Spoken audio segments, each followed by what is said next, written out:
Eşit ey nazlı melek, geçmişe bir eyle nəzər. İki sevgim var idi, qəlbdə sən bir də xəzər. Sizi diz qəlbimə hakim, mənə candan da əziz. Bir-birindən də gözəl, sən və təlatümlü dəniz. Bir-birindən də gözəl, sən və təlatümlü dəniz. İndiki keçmişə edirsən nəzər, deyir ki sevgiyə axı kim dözər. İkimizdən birini sevəydin gərək, seçim etməliydin ya mən ya Xəzər. Seçim etməliydin ya mən ya Xəzər.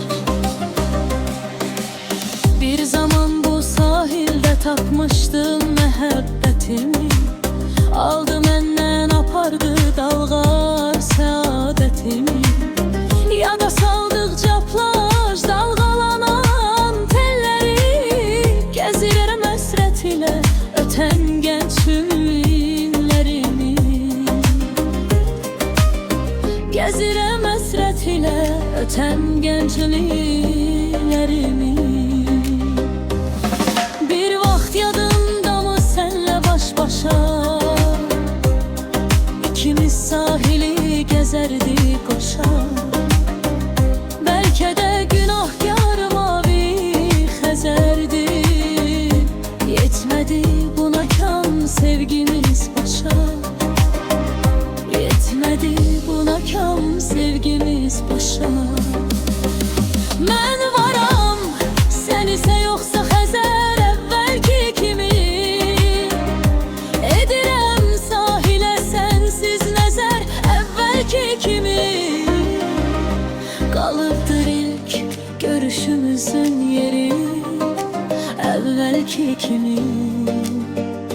Qayıdarmı ötən illər geri, əvvəlki kimi. Məhəbbət ateşi sönməz heç zaman, uza zirvələrdən enməz heç zaman. Ötüb keçən günə heyifsinirəm mən, ötüb keçən geri dönməz heç zaman. Ötüb keçən geri dönməz heç zaman. Ötüb keçən geri dönməz heç zaman. Ötüb keçən geri dönməz heç zaman.